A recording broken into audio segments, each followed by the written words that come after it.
it's with great pleasure that I introduce the keynote speaker, Mr. Cameron Sinclair. He's the founder of Open Architecture Network, co-founder, and as he says himself, chief eternal optimist for architecture for humanity. And welcome and happy birthday. Oh, thank you.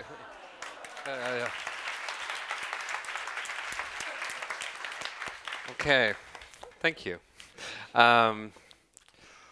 It's quite great to turn 21.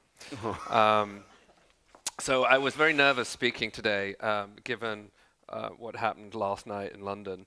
But you know, the only thing I can say to that is, you know, as you can probably tell, I look slightly Swedish. And my family originated from the north of Scotland, and they were not a very strong clan, and were visited quite regularly by the Scandinavians. So I too suffered from the defeat yesterday. So I'm going to talk about Architecture for Humanity and the work we do. It's going to seem quite a world away from developing and designing campuses for universities in first world countries, but there is some interrelationship. The one thing that's definitely different is the scale of the building, the speed in which we have to build, and the cost we have to construct the building. So a good example is this building was destroyed after an earthquake in Peru, and we had about 35,000 euros, 6 months, and we had to make it seismically sound. And so had to be operational by the summer. So it's a kind of the typical project that we do, and the role of our organization is to kind of bring communities together in the rebuilding after disasters, but also in areas of systemic poverty, how to alleviate that through the built environment. So we're quite unique. We're not your typical architecture firm, but we're this kind of small army of architects, engineers, builders, urban planners, and developers who are looking to improve the living standards of others. We're currently working in about 22 countries,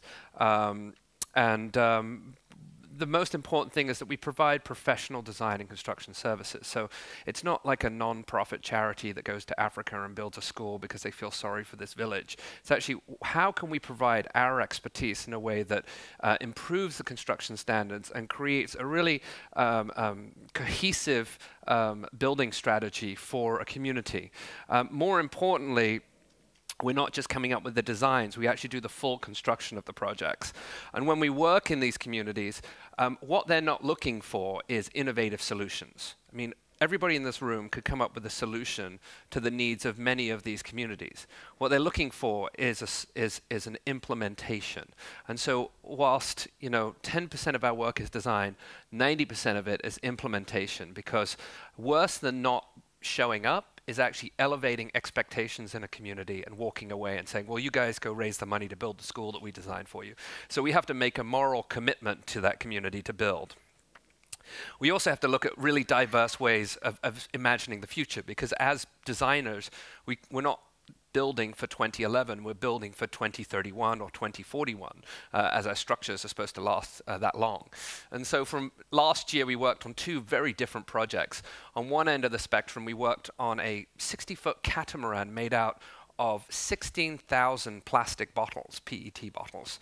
Not only is, you'd think it's just the hull, but actually the structural hull itself and the living quarters and the sail is all PET, and this was done by inventing a new material with a team in Scotland, which actually could take these plastic bottles and create a rigid and actually seismically sound structure. So now we can actually turn plastic bottles into a strong building material. On the other end of the spectrum, we worked in the Swat Valley of Pakistan, where there's a lot of violence. There was some severe flooding there, and rather than providing tents, we built seismically sound bamboo housing that was built by the community. The cost of each permanent home was about $880, so about 600 euros. Now, the reason I note that is that it's 1,200 euros for a UN tent. So if we can build a permanent house for less than the UN tent, we can go straight from emergency to long-term development and reconstruction. And so we're looking at the social and economic change. So when we think about sustainability, and I think even on a campus level, when you talk about sustainability, you have to think about the social and cultural engagement with the community you serve. A university serves the city that it lives in as one of its constituents, as well as the students. Our architects are not normal. They're a little weird. And just to give you a sense of that, in Sweden, did you have a TV show called MacGyver? Okay, so we refer to our architects as PhD MacGyver because Eric Sazal, who's leading our efforts in Haiti, he's got 3 master's degrees, and that's not his check-in luggage, that's his carry-on.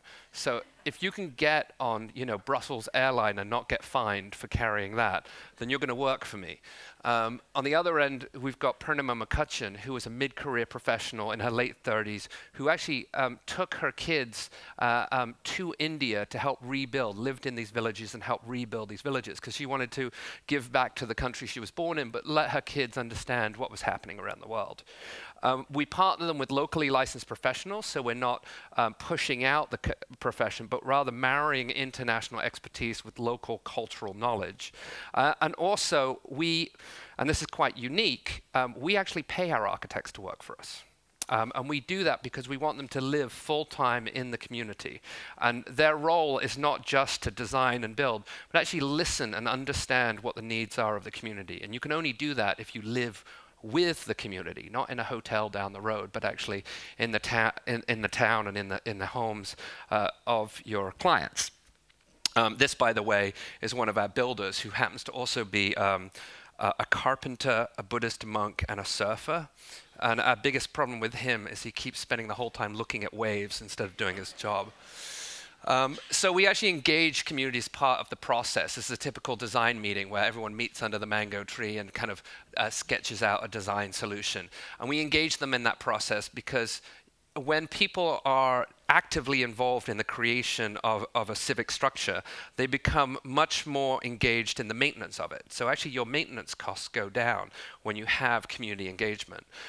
You also can begin to introduce new kind of cultural issues and what we call generational sustainability. So, we design a lot of schools around the world and we involve a lot of the kids in the neighborhood as part of the design process. And we do that because when these girls are mothers, their kids are going to go to the school that they designed. And they're going to say, listen, if you mess up that school, you're going to go straight to your room because I designed that school. So it's the idea of generational sustainability and through storytelling, which I think we in the West have lost a lot. We also pay the community to build the building. We train the community with international building standards. We often the only job site with hard hats. This is in Lesotho. And then integrating kind of new forms of sustainability within the building. So rather than thinking of ourselves as a non-profit, we're actually just pushing the profits to those who need them most. So that means that we start dozens of buildings in the construction process. This is the only geeky slide I'm going to show. For those of, hands up who's an architect here? Okay, hands up who's not. Okay, so that's an architect, by the way, all in black, turtleneck, and glasses. I always have to explain this because I actually speak to a lot of political and business meetings rather than architects, so I have to remind them that what we look like. So rather than donations, what we think of our work is investment. So you invest money into the technical expertise that are needed for the rebuilding of a community or the building of civic structure. You tie that into construction capital. And then most importantly, our organization does all the contracting and management of the construction process. And we focus that in on local construction companies and so that they hire locally and that they create jobs. So the idea is whilst you might be building a school campus, you would be hiring hundreds of local people over the course of a couple of years. So I started this just out of college. I was 22, 23 years old when I decided to start this. Really, it was just started for myself to do a project. But in 12 years, we've now done over 2,000 structures in 44 countries. And about 2 million people either live, learn, heal, or work in structures that we've built. On top of our main organization, we have offices in San Francisco, Port-au-Prince, Cape Town and Sendai in Japan. We also have this diversified network of local chapters. And, you know, the architects will appreciate this. I kept getting phone calls in the first few years. People didn't realize it was just my mobile phone and my laptop. They thought I was a massive organization. But I actually had a day job. I was working in New York as a designer and doing this at night. And they would say, could you come to our city and help rebuild my community? Or could you help bring, you know, organic gardens to Detroit or whatever it was? And I said, it's just me. There's no one else. Like, I don't know what you think I can do. But I realized that answer was not the best answer. But one thing I knew is that designers and architects have something in common. They like to talk and they like to drink. And so we started something called Drinking for Humanity, which is the first Tuesday of the month. They would meet in a bar, say in Gothenburg. I've seen many of them since I've been here, and I've just been here since last night. And they would just discuss the issues of Gothenburg and what they can do. And you would put your first, you know, if you were British, of course, you would have a gin and tonic. But, you know, whatever drink that you wanted, you would put the money for your first round in the center of the table. And then somebody would be the treasurer and would collect all the money. And by the end of the year, you would raise enough money to actually build the projects that you guys were talking about. So this, of course, grew in a lot of university towns, because for some reason, university students like to drink and talk. And now there's about 45 chapters with now about 6,000 active members working on projects.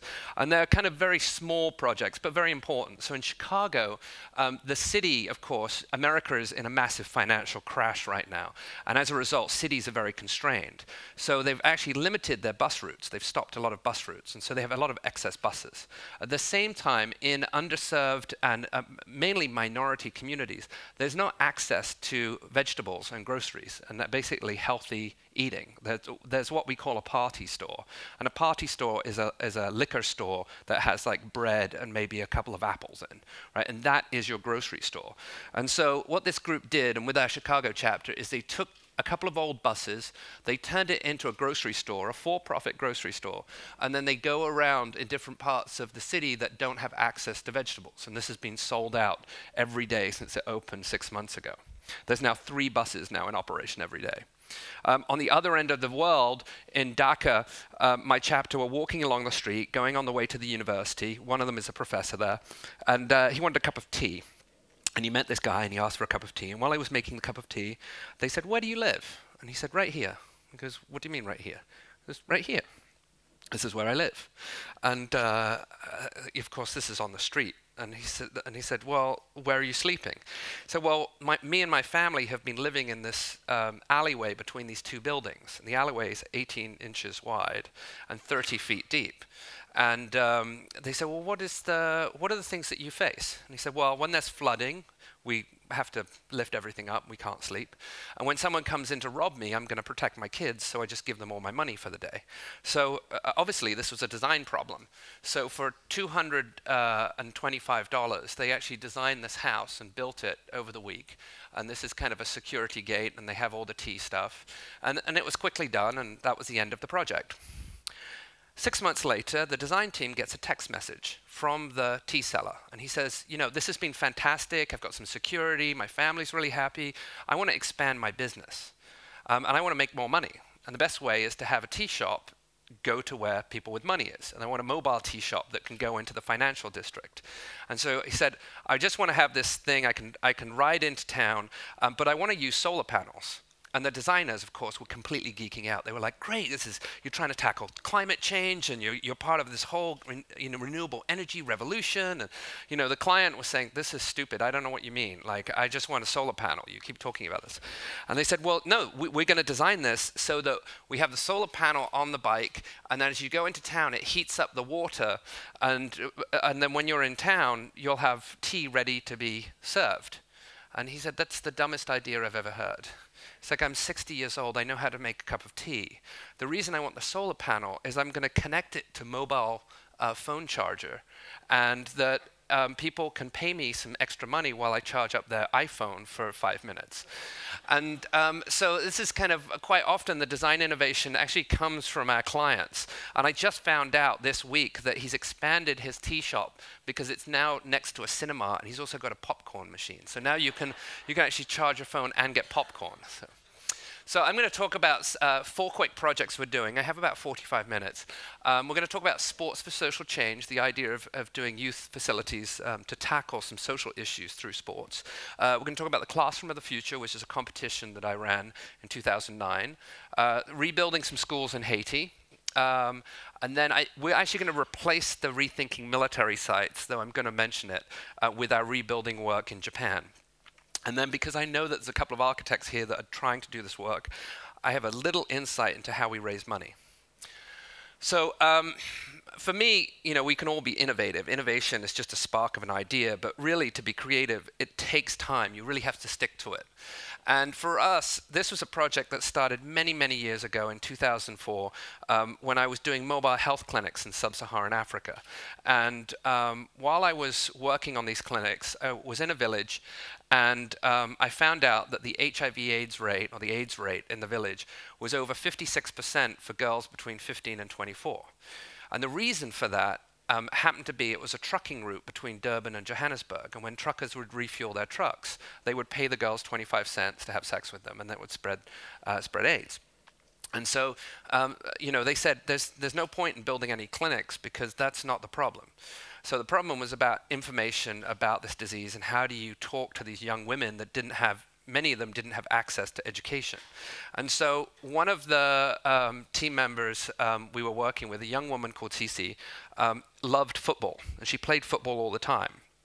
And I said, why don't we start a football league for girls? There'd never been a league for girls. I can get some balls, we can put up some posts, and we could have a design competition where we design a field where the coaches of the girls team would actually be HIV/AIDS medical professionals. So it would be kind of a non-threatening space where you could talk about these issues. And of course, to play football, you have to be healthy.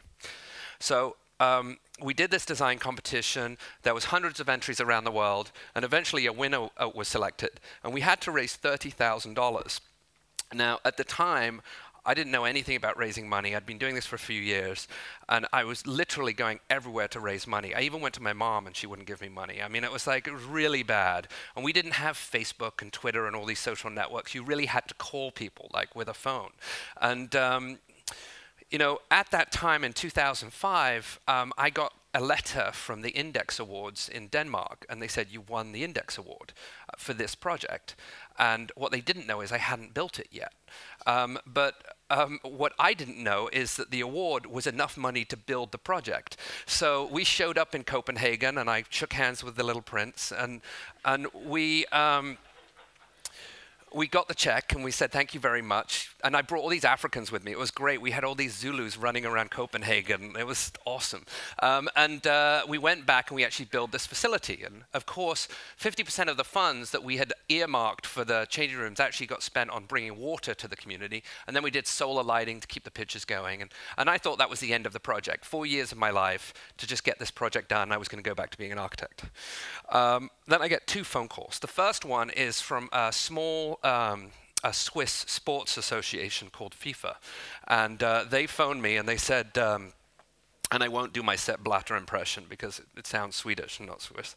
And they said, we've been looking on the internet, and we're about to do a World Cup in Africa, and we need to figure out our legacy there and how we actually do social programs. And we don't have any programs. And apparently, you guys are the experts at building these facilities. Again, this is just me.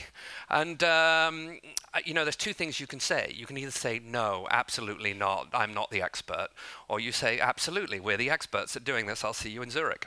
And so, of course, I said the latter, because I'm, living in America, and that's what you do. And then the second phone call was about a month later. We get a phone call from a small sportswear company in America called Nike. And they said, apparently you guys are the experts at doing this. And I said, well, it seemed to work last time. Yes, absolutely. And that led to a 7-year odyssey. And one of the first projects we did was how to prevent violence in informal settlements in South Africa. And so the World Cup stadium was here, the airport's here, and this is a Kailisha. And typically what happens in most NGOs is they put their facility right on the highway or somewhere where the donors can get to it. But the fact is you need to have an urban acupuncture approach. You need to put your project where it's needed most, in the most violent hotspots. And so working with this this urban planning group, we figured that out. We then took a plot of land. This was a park directly opposite a school, and it was traditionally known for the last 10 years as the place where women were raped, murdered, and dumped. It was a really violent, horrible place, and you would never hear at night.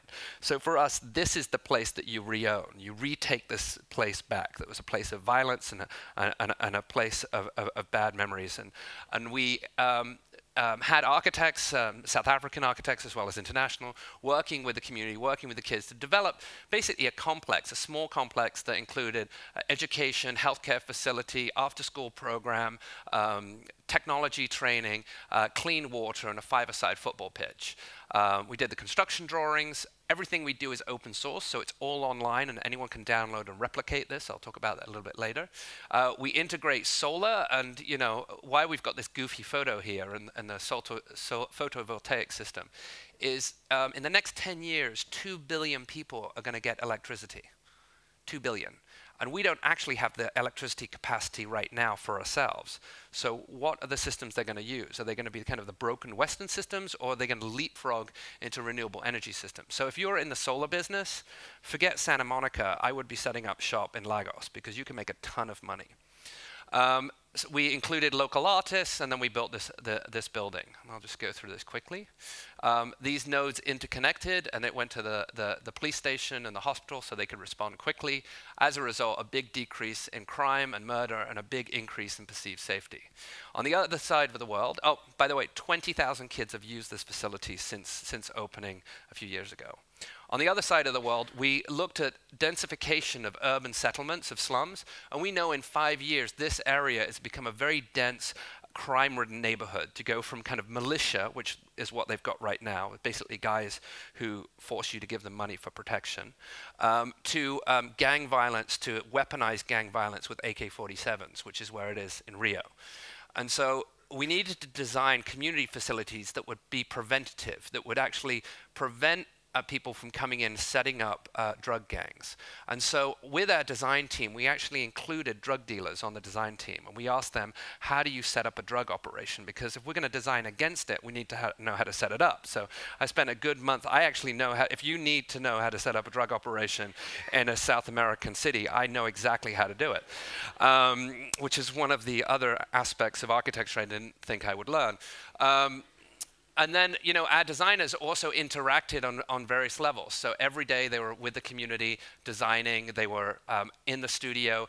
And then our Colombian architect, Daniel, had a radio show. It was, that was a samba call-in show. So you could call up and ask for songs, or you could call in and ask about the building and how it's going. So he's suddenly communicating with 65,000 residents and not just the 20 or 30 people that show up at the meetings. I like this photo because one of the neighbors told me that the contractor was corrupt and stealing money from us. And when I asked him why, he said because the building is crooked. But of course, we out-Zaha'd Zaha and created this kind of beautiful little structure where people party at night, and they have, on the other side, there's a little amphitheater where they do plays, and this side they do soccer. I just want to note this because there is more architects here than in the other cities. For me, architecture is where life happens. For some reason, especially in America, architectural students seem to, by the way, if you're ever friends with architectural students, their Facebook photos are the most boring in the world. Because they seem to go on holiday and get up at 4 in the morning and take photos of empty structures with no one in it. That's not architecture. Like, architecture have grandparents with their grandchildren, teenagers hooking up, and stray dogs in buildings. And you know, as far as I'm concerned, when a stray dog is in your building, it's a successful building. But maybe my criteria is different from you guys. So we kept doing these projects in Kenya and Rwanda, working with Hutu and Tutsi kids, in Mali working with women's empowerment groups, in Lesotho tackling AIDS, in Namibia working with the Special Olympics, in Mexico working with indigenous builders to create new jobs out of local construction techniques. In Ghana, we did a field that sheathed in bamboo, actually grown by the community, so they actually started a small bamboo growing business. Collecting rainwater in Kenya that provided clean drinking water for 1,200 kids, but also sold to the village so that you could actually maintain the kitchens and the bathrooms of that school. And in Afghanistan, I'm going to have no time for this, so you guys don't get to see the video, but it is on YouTube. We worked with a bunch of kids, 6 skater kids. They were Afghan kids, started skateboarding. And they realized that when they skateboarded on a street, neither the Taliban or the US military fought on that street. And so they started telling their friends, and they got like 60 kids, and then they started taking Kabul block by block. And so they began to own the city from the military, whichever side. And so Skateistan was born. And there's now over 700 kids now skating. I'm going to talk over this. So when we built the skate park, what's really unique about it is 50% of the skate park is actually girls and boys. It's 50-50. But also, in order to use the park, you have to do 2 hours of after-school education, which is English and local curriculum and computer sciences. The interesting thing is recent surveys is half the kids come to the skate park not to skate but to get more education. So it's this interesting exercise in education. In Guatemala, we've taken over streets and worked with city planners to actually, the city planners realized there was no parks for kids to play in. So rather than petitioning the city to actually create parks, what we did is we changed underutilized streets into public space. So this is no longer a street. Legally, it's a public plaza. And then at midnight, with street artists and architects, we turned it into a sports facility. We put up the signage and the seating. And then at 8 in the morning, the kids and the youth groups take over the street. And so suddenly it's no longer a street, it's a park. And it costs us about €1,000 to do this per facility. We did 4 of them. The city actually secretly did another 6. And now the entire city is having this conversation about why don't we have parks for our kids? Why are they taking our streets away from us? So this is like the best Occupy movement I've ever seen, because they're occupying the streets in a way that's causing a real conversation with the city about how do we interact with kids. And in Japan, after the earthquake, you know, what happens is a lot of temporary houses end up on schools, and so there's no places for kids to play. So the coach of the soccer team also happened to be an asparagus farmer, and he donated his asparagus farm because he didn't want to farm because of Fukushima. He wasn't worried about what was going on. And we took old utility poles, the power lines that had been down from the tsunami. We hired fishermen to actually create the nets, and we actually are in the process of building a youth soccer facility. And I gratuitously put in this because I think it's an awesome model. So if you're doing models, like I know Scandinavia likes their like Zen model making, but you know, facial expressions on people this big are pretty cool. And then in the United States, we're working to deal with this triple threat. When I was born in the 70s, the United States had a 17% obesity rate. This year it's 34%. And most of it is happening in people under 40. And so we're having this thing called millennial atrophy, which is creating obesity. Also, we're having a connected generation. So we're all friends on Facebook, but no one actually talks to each other. So everyone is digitally connected, but no one is actually meeting up in real life. So you're having this disconnection from real life. And as a result, a lot of unused urban space becomes blight, areas of crime. And so how do we transform this? Mike Bloomberg, the mayor of New York, even though he's being hated right now by the city because of what's happening in the park, he actually has this program called Adopt a Park, which means that a for-profit company and a non-profit can enter into a partnership where they own a piece of New York City, they renovate it together, they bypass all the city procedures. You don't have to go to the city hall. You don't have to abide by these Byzantine rules and regulations that the city does. You upgrade it and you give it back as a gift to the city. And we've taken underneath the Manhattan Bridge, which is just this like empty shell. We have hundreds of skater kids, and we're going to turn it into a skate park. And this is actually, our architect is from Denmark and has come up with this funky design that includes elevated dog walk and a baseball field and taco trucks and all sorts of things that make life fun. So this project that we started 7 years ago is now affecting about 750,000 children. So the reason I noted that one first, and this was kind of the longest one I was going to show, is we did the classroom of the future. We did this in 2009. So we're really at the start of the odyssey of reinventing the classroom. This happened, I was building homes after Hurricane Katrina. We did about 800 homes in East Biloxi and New Orleans. And while I was doing it, a city official came up to me and said, "We're opening a brand new school. We want you to come and be a part of the opening." And I said, "Yeah, absolutely." I said, "Well, what was the budget on the school?" And they said, "Well, it was about $1 million. And we're really proud that we've got it open. This is it." And I got there and I said, "Well, where's the school?" And they said, "Well, this is the school," which was basically like, 10 trailers and a walkway, and with awful air conditioning and formaldehyde-ridden trailers that actually are problematic because there's a 2 to 3 times incidence of cancer in kids who are being taught in portable classrooms than in a traditional classroom.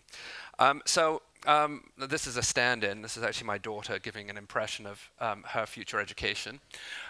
Because 6 million learning trailers, as they're called, are in the United States.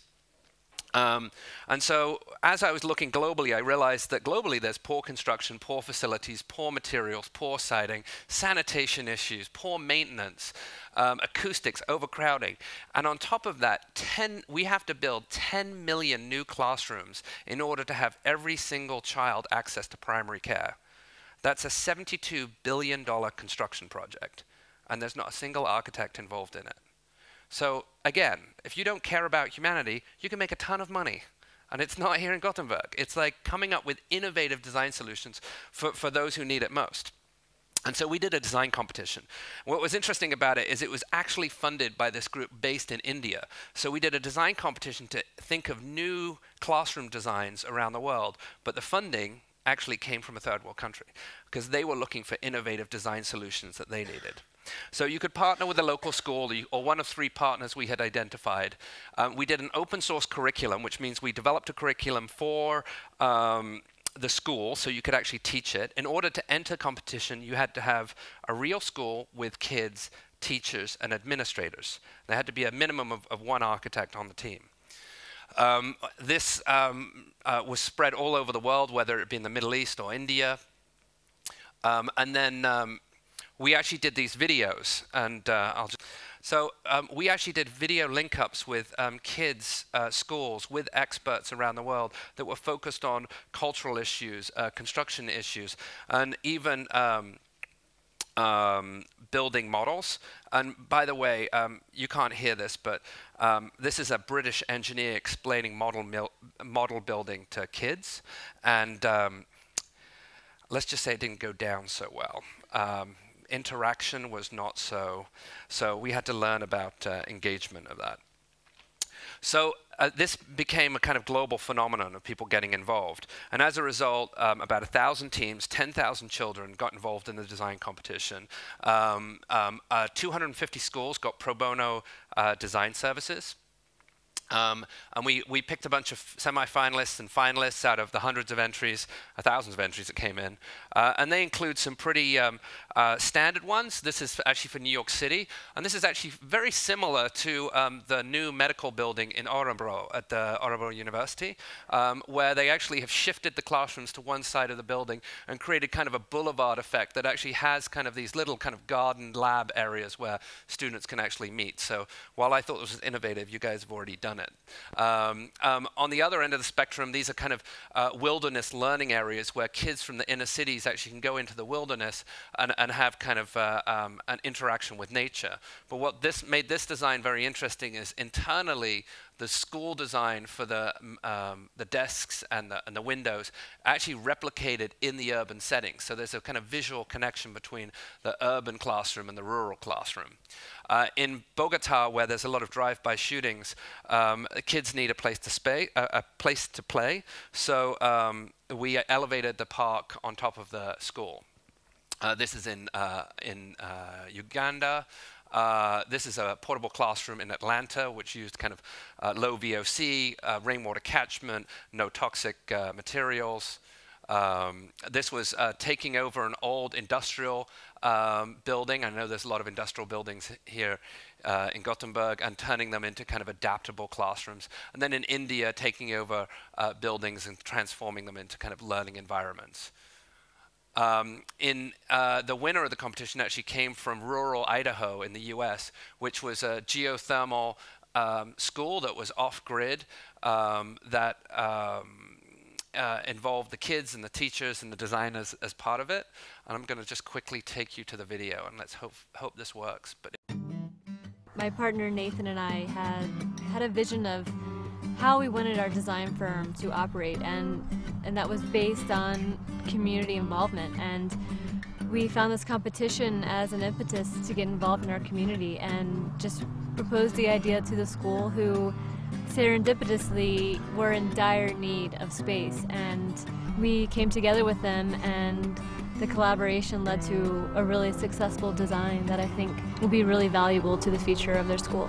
It gives the students, the teachers, the faculty an added sense of ownership in their school, that it's not something that was created for them, but it was created by them. Once it's operational, I think what's extremely impressive to me about the design is the transparency of it, and how the students, and actually anyone who enters that classroom, will be able to understand how the systems work in that building. Our hope and goal as teachers at this school is to get the students to be completely self-directed, completely self-motivated, to become world learners. And this classroom, it's amazing how much the physical space can help foster that.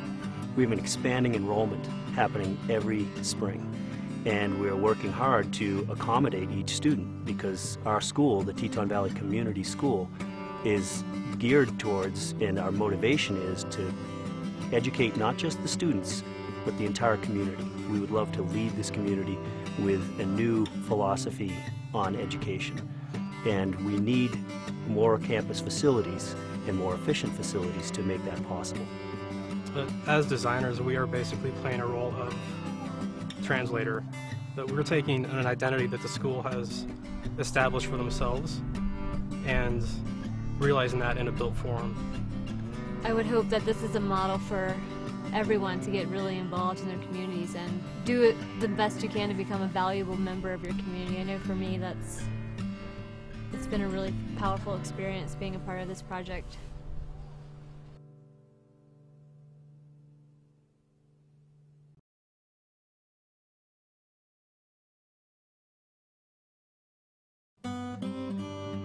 My name's Ariana, and I'm going into 3rd grade. My name is Ben Schultz, and I'm going into 7th grade. I'm Katie Deary, and I'm going into 7th grade. I'm Annie Pereza, and I am going into 3rd grade. I do think that it should be a really good example. It's a great learning space, and it's really easy, lots of light, as I said, a lot of wall space to hang things up. I think that it would be a really good example for all schools across the United States to try and make their learning spaces a better area. It makes me feel like happy. I'm happy that we're doing this. I think I'm gonna like it, but I'm a little bit scared because I'm really used to this school. I've been going here for 4 years, so I'm really used to this, but I think I'm still gonna like it. You see, the Teton Valley Community School is kind of like a community. And so I hope they learn that, like, it's not only just like having fun. It mostly is, but it's also meaning that you're supposed to all be together and work together. So I hope they learn that to be a community, kind of like our school. I like that we get to take a lot of field trips and get hands-on with a lot of stuff. Like we have chickens and goats and a garden, and that definitely teaches us a lot about leadership and responsibility. I do feel lucky to live in such a beautiful place and to be able to go to this school. I feel really lucky. So what was amazing about that is that wasn't done after the competition, that was their entry. And that the kids actually learned media studies and how to produce those videos in order to enter it into the competition. So, you know, it went way beyond our expectations that we had, you know, 7, 8, 9-year-old kids producing these little videos and bringing them in. Right now, we're doing a kind of schools program where it turns out legally we can't actually upgrade a lot of schools in the United States because of the bureaucracy. But what we can do is come up with a credit card system that allows schools to check out funds to upgrade their schools. So we've kind of found a loophole in the system. So we're developing a kind of debit system for kind of greening your school. And then we're actually about to do another design competition right now. It just launched on transforming decommissioned and closed and abandoned military facilities into civic space, which you're welcome to enter. And you can either find one in Sweden that needs to be transformed into something, or we've got a couple that are kind of interesting. There's one in Vienna and there's one in Cuba called Guantanamo Bay. And so it's a little misbehavior. Another school program that we're currently working on, this is another competition if you want to do a schools competition, called the Unlimited School. And this image is 6 seconds after the earthquake in Christchurch, New Zealand. It took out 900 buildings in the central business district, and over 10,000 homes were damaged through liquefaction, 5,000 of which have got to come down. Unlimited School was a school that was quite unique. It was a school of the city in the city. Rather than having one building, what they did is they figured out what sort of kind of vocational curriculum they could do based on the culture of the city. So there was a strong kind of restaurant and culinary aspect to the city. So they actually had a culinary school that was in the heart of the restaurant row. And in the arts district, they actually had the art galleries and the kind of business to learn about the business of art. And then in the botanical gardens, they had the kind of ag school. So the idea is actually a city that interlocks with local businesses. And there's a relationship between the kind of vocational graduation and new jobs. So companies work with this school because they know they're going to get highly trained graduates. And the graduates work with the businesses because they want to have jobs. So rather than having, you've learned what you wanted to learn and going out there and trying to get a job, that's more integrated. And then in Haiti, I've been working in Haiti prior to the earthquake, and we were there doing a couple of youth projects. And I'm just going to focus on our schools. About 50% of all schools in Haiti are uninhabitable right now, and we're in the process of building a number of them. We have a rebuilding center, which is based off of that map I showed you. So this is a one-stop shop. It's called Maison d'Architecture. Every architect in Haiti seems to be working there. We have this thing called a blackboard. It's kind of analog. You can't put it on this, but if your name goes on this board, it's not coming off until you get a house, a school, a hospital. So the whole community comes in and see their relatives and their friends, and they're like, okay, these are the guys who are kind of with us. And then we can set the timeline on it, because unfortunately we live in this world of, in America we call it Anderson Cooper land, which is on CNN, everything is breaking news.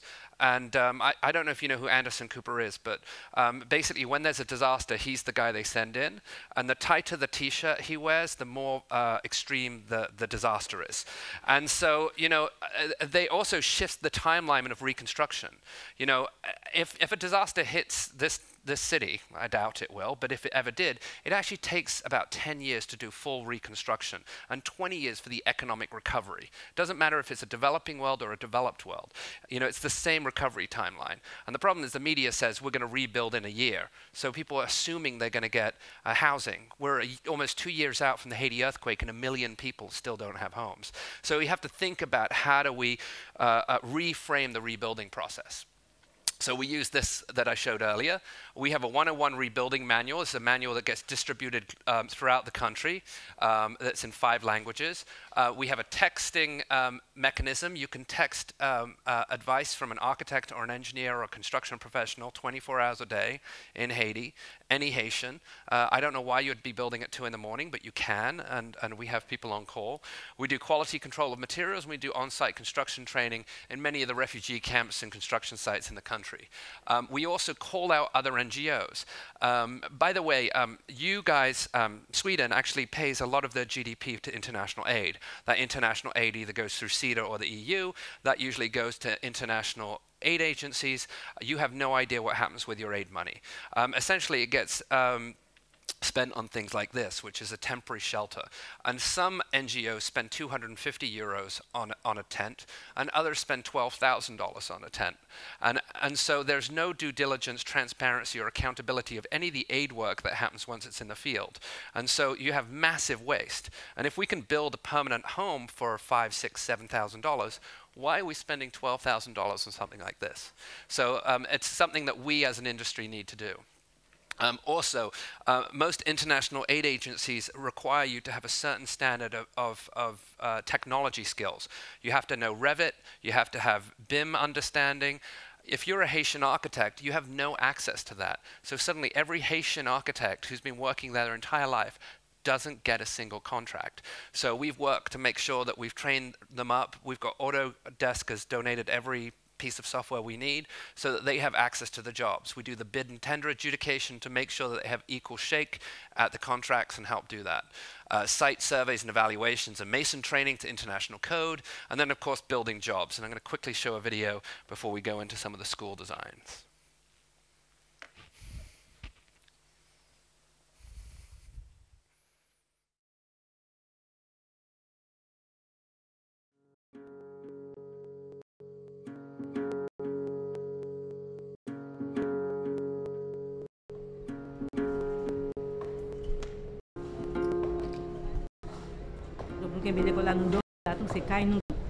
Donc, tout ce temps, nous courir descendre et nous venons camper dans le la quoi dans vide pour pas gagner l'autre cas.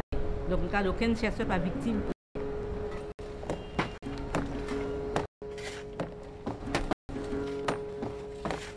C'est faut humanité travail avec les gens qui l'a fait construction pour l'IA.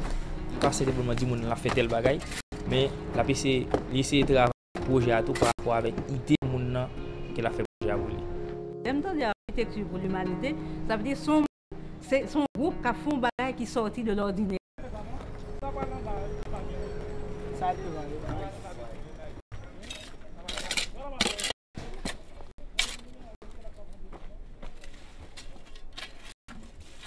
It wasn't just the earthquake aspect of it why it was such a total chaos. It was more the building side, the construction side that people have overseen and think, you know, it's okay to keep a couple steps to make a couple bucks. And with Architecture for Humanity, we are so driven to create jobs and teaching the locals how to do it right.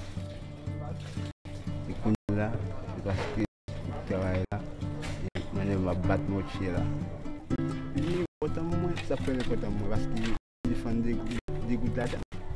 Parce que si pas tout autant, on pas ta vivre là-dedans. Mais après qu'il me vit là-dedans, moi noyer plus vite là-dedans. Gens de construction a fait là. Je pense que c'est un tremblement de terre pour gens qui a fait le bien là. Je pas penser à craser. Je pas penser tremblement de terre à craser même qu'il t'a venu avec un paquet. Même que le volume de monter bien haut, je ne pense pas que c'est capable de craser.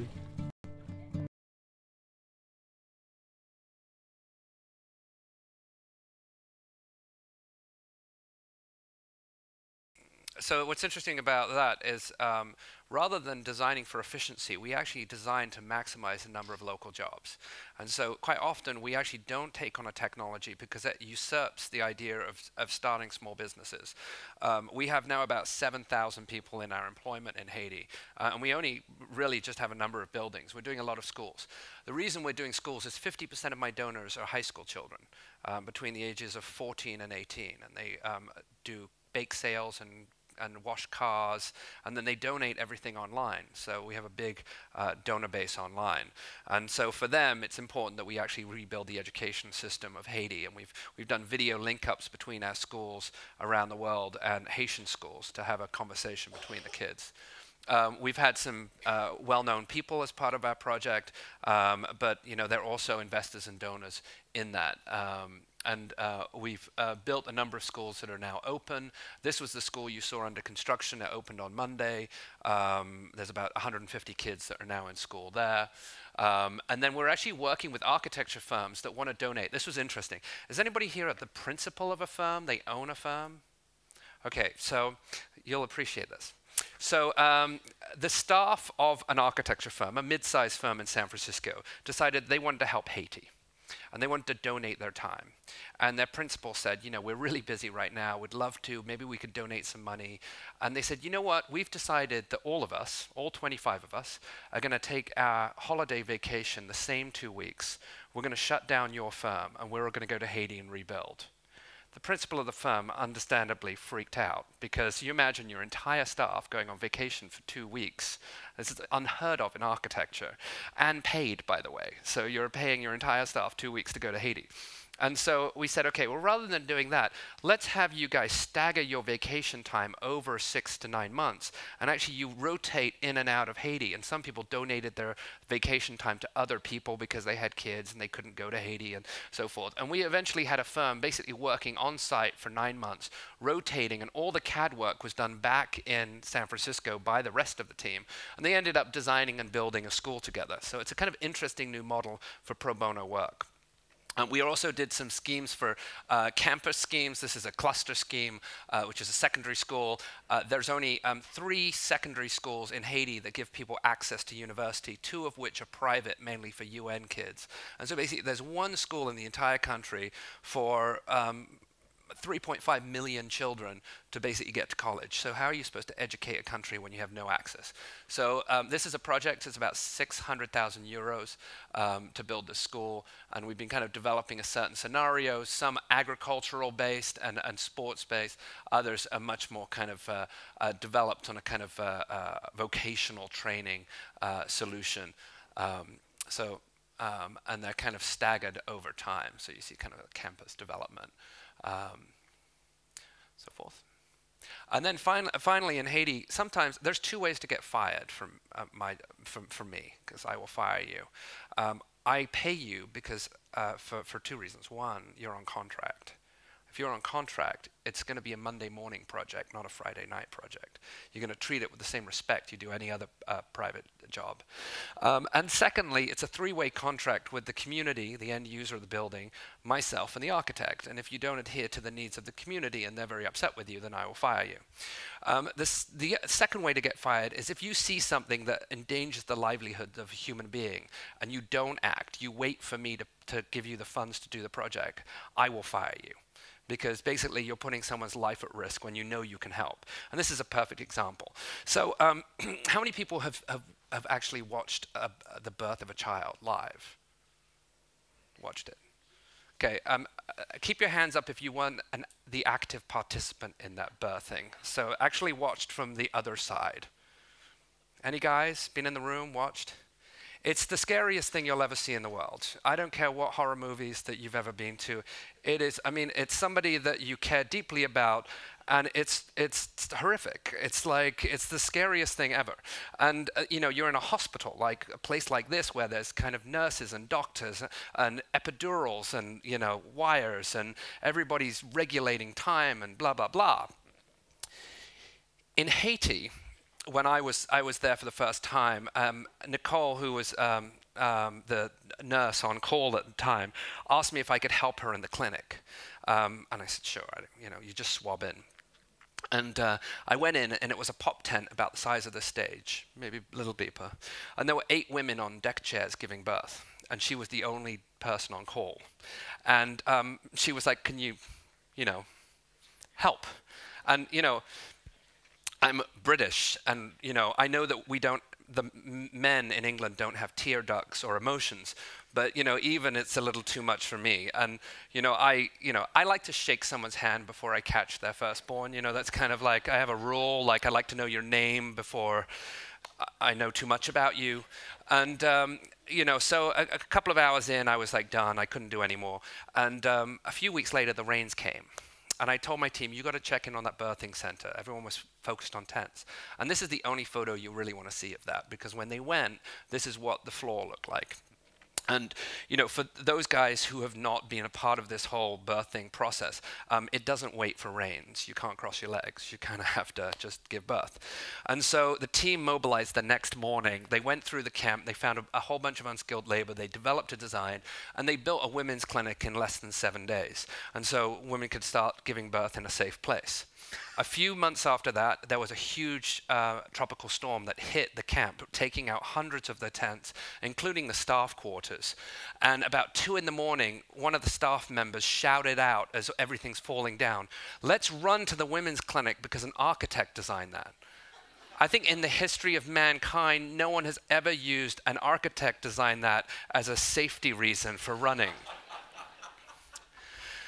We're also working on development of plans, integrated plans that have education, economic corridors to make sure there's jobs, as well as agricultural-based economy.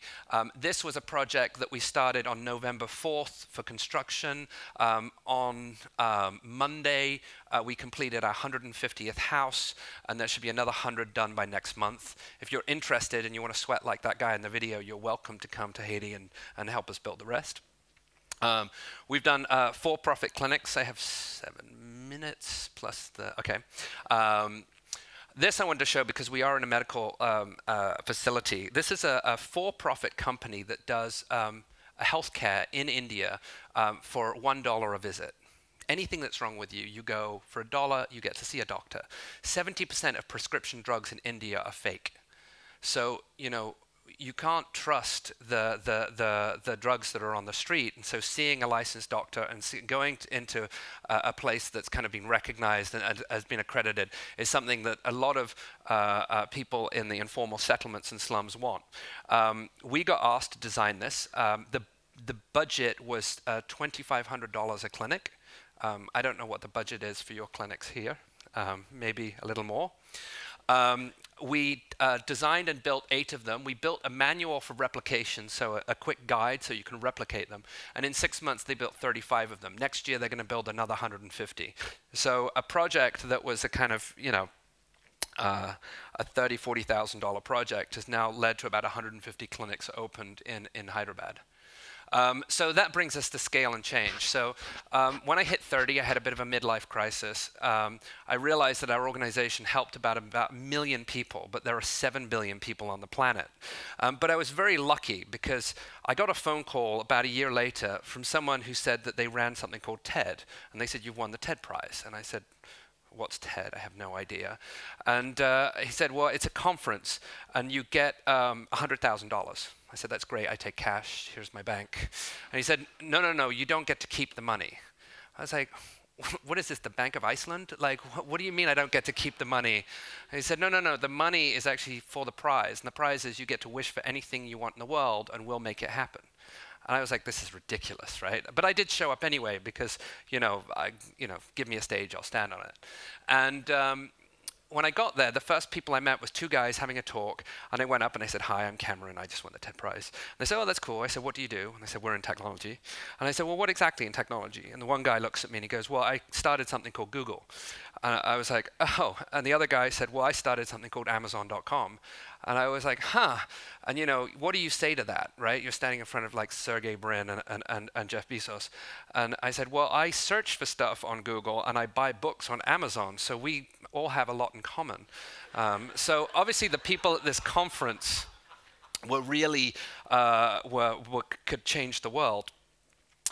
So we came up with this idea of a sharing system, an open source system that would use Creative Commons, new licensing mechanism, so that the architect would regain control, intellectual control of the design, but could allow other people, nonprofits in places of need, to replicate their projects for public good. It became the Open Architecture Network, and not only just to put projects up, but actually project manage them. So every one of the projects we're doing globally is project managed through the system. There are about 7,000 on the network, and about 32,000 construction professionals part of the network. And they've ranged from mobile AIDS clinics in Nigeria to sustainable weaving centers in India, work in Japan, Bangladesh schools, Peru schools, Tanzania. This is an infectious disease hospital that's 60,000 euros. I don't know what the infectious disease hospital costs here, but maybe a little more. Low-cost housing on the Hopi Nation. My personal favorite, basically there's a doctor in a village on the Kenyan-Sudanese border, and they're treating people for the week, and at the end of the week, they wrap up the clinic and all the equipment. They put it on the back of a camel. They put the solar panel on the camel. They whack the camel on the arse. The camel walks to the next village, and when it gets there, it's generated enough power to run the clinic in the next village. It's a camel-powered clinic. Now, what's great about that is it was designed by a 19-year-old. And when that 19-year-old graduated from school, he decided to move to Kenya and actually work with the NGO and the doctors to revise the design into an operational design, which is now in about a dozen villages. So we did that project. And then something I'm going to talk very rapidly about it, is most of my donors are individuals. We don't take any government money, which I think in Europe people get really confused by. But actually there's a lot of bureaucracy and problems with government financing. And so you know, we actually have to have a very highly transparent mechanism for communicating with our donors. Because if I turn my phone on right now, I'm going to have at least 15 text messages or Facebook messages from people wondering what happened to their $50 they gave me last month. And I need to tell them exactly. And believe me, the worst are teenagers. Have you ever had to deal with pissed off teenagers? It's a nightmare. It is a nightmare. And so like we developed an iPad app where they can actually go down and go right down to the village level to find the project, click on the project, and all the construction photos and the budgets come up.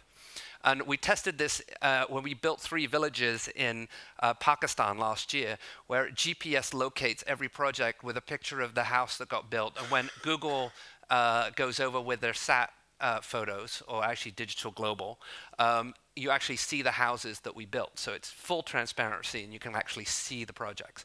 The reason I got interested in this is this year I just joined the Obama administration as an advisor on USAID. And they asked me to reform international aid, which I think is kind of ridiculous. But I went to the State Department to give this talk. Oh, by the way, this donor itself actually didn't spend all the money. And they sent us this email, and they said, look, we have a few $1,000s left. Is it okay if we build a women's center? And so what typically happens in the donor world is you say, no, I gave you money for housing. You have to give that money back. And if you want to do a women's center, you have to reapply. Because we're very dynamic, we could email all of our donors and go, hey, guys, what do you think? You want to build a women's center? And of course, everyone said, sure. So, you know, the next week we had a women's center.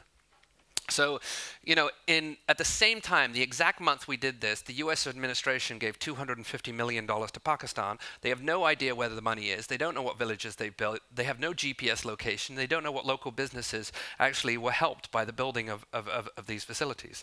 And I know this because I went to the State Department to find the money. And I spent 2 days trying to find the money, door to door, basically, and knocking on people's offices and said, okay, you are in charge of distribution of these funds. Where are they? Like, well, once I sent it to this person, and I kept going and kept going, could never find it. They actually found $10 million recently because the Department of Defense took out a guy who was on the terrorist watch list, who also happened to be a recipient of the USAID funding for the flood relief, and was using the $10 million to bomb military troops. So, you know, we found that, but the rest of the 240 we're still working on. So what's the problem with this is that, you know, most people assume corruption is in the developing world, but quite often it gets corrupted before it even gets there. So, you know, what happens is some big aid agency takes their 30% cut in DC, then they take their 20% cut in country, then they outsource it to some local organization, and some poor guy who's got no money skimps 1% off the top, and they all point to him and say, look at that guy, that African or that Indian is corrupt, when they're sitting on a 50% take. So, you know, what I want to do is actually to expose all of it, and just say, let's figure out smarter ways to do it. Because what happens is when you expose the transparency, the first thing that people ask for is building professionals, architects, engineers who know how to run these jobs. So actually it helps us get the work. And so focused on a recipient building system that uses mobile technology and actually integrates learning, creativity, and building into a mechanism that not just does monitor and evaluation, but building. So this is something that we're working on next year. And we need to go beyond ideas and innovation and into kind of the fourth sector of sustainability, which is evaluation. So I'm going to end on Japan, because I know there's some people wondering, I got 6 minutes. Sorry, this is the Swede in me. I'm like, you know, it's like, it's the timing thing. Or is it the Dane? I can't remember. It's one of them. I have a timing thing. So also, I've been working in Japan for about 7 years, and a lot of our architects who donated their services to us are from Japan. And I was really surprised when I got asked to help in the rebuilding process. Some Japanese companies donated to our organization, then a lot of individuals, and then a lot of organizations asked for us to come and help them in the long-term reconstruction.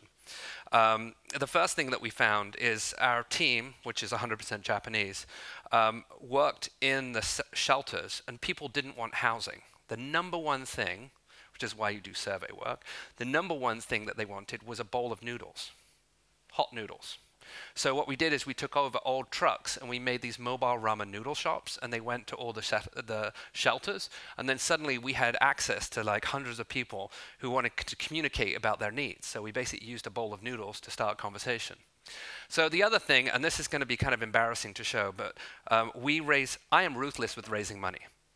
I'm ruthless, which is why I have to live in the United States, because I will do pretty much anything to raise the money we need to help our communities. And sometimes it's really nice, which is 50% of our donors for Japan, again, kids. And we had a family foundation in Seattle that said, I will donate $1 for every paper crane that a kid makes in a month. And they have a month to make 100,000, and I will donate $100,000 to the organization, and then the kids can also donate as well. It's a match for match, so we'd get 200,000, 100,000 from the kids, 100,000 from the family foundation. So we put it on the internet. We just used Twitter and Facebook. The problem was 4 million cranes showed up. And so we have a storage problem. But other than that, the other problem is the Family Foundation called up and said, by the way, we don't have $4 million. I know that's really nice, but could we come to some arrangement? So we brokered a deal on $400,000. And so we got $500,000 to help do the rebuilding. So another percentile of my donors are the millennial generation. And the millennial generation are really, they're kind of pragmatic and altruistic at the same time, but they're also incredibly cheeky.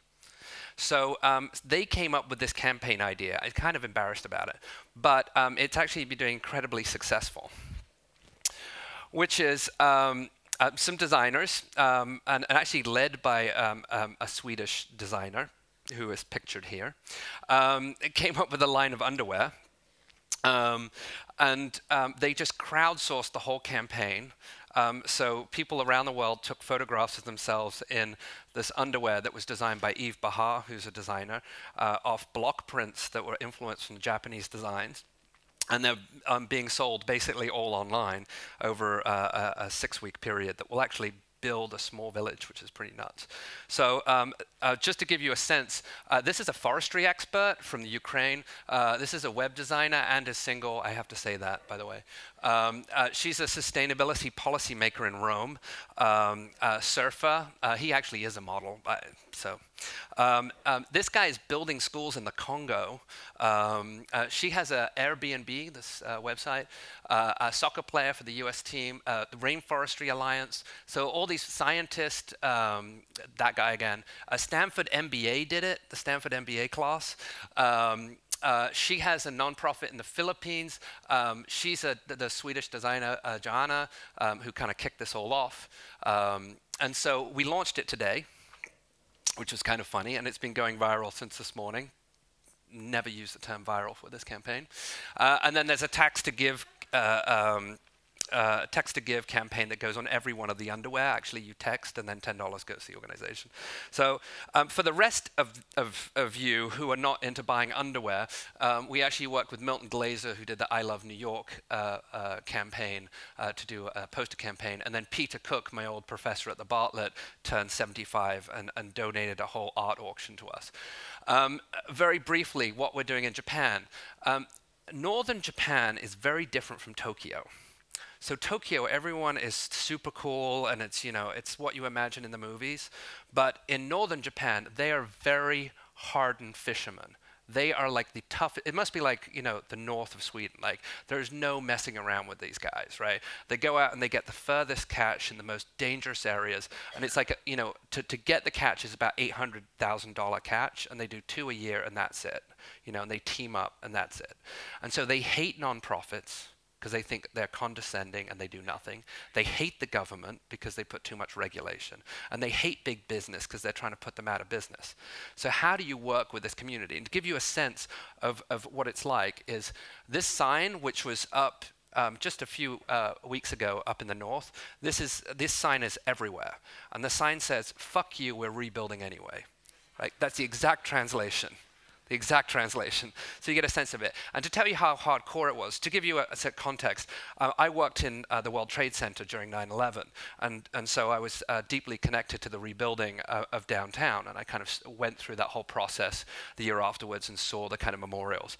So 6 months after the tsunami, I happened to be there for a memorial for some of the families. And their memorial was completely different. They all stood right on the water's edge, and they put the tsunami sirens on, and everyone just faced the water just for 2 minutes while the waves had come in 6 months prior.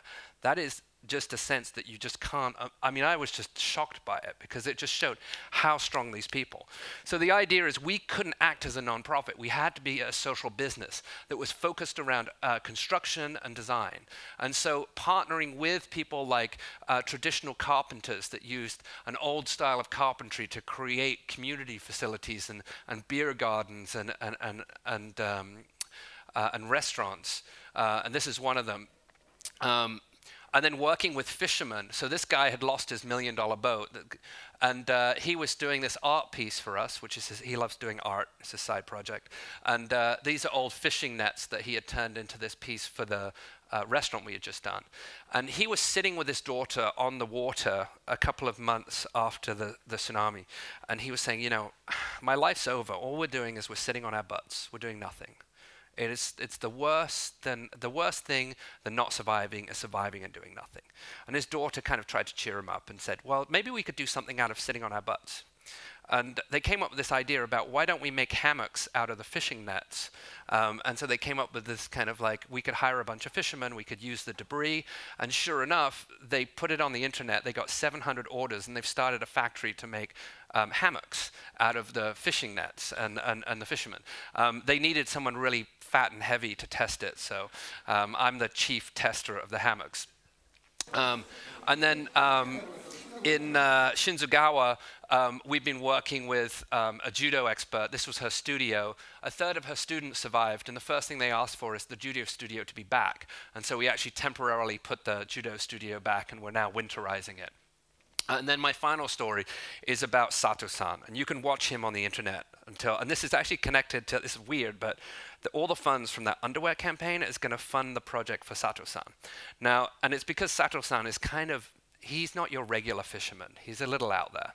He was teased for 2 decades by the rest of the fishermen in Shinzugawa because he is the worst knot tire in Shinzugawa. He just couldn't tie his boat up. Every time he would come back, he'd try his boat up, and then it would go into the bay, and they would go, Sato-san, come on, can't you, you're 60 years old, learn how to tie knots. They were constantly teasing him. And when the tsunami came, of course, everybody's boats were tied securely to the docks, and his wasn't.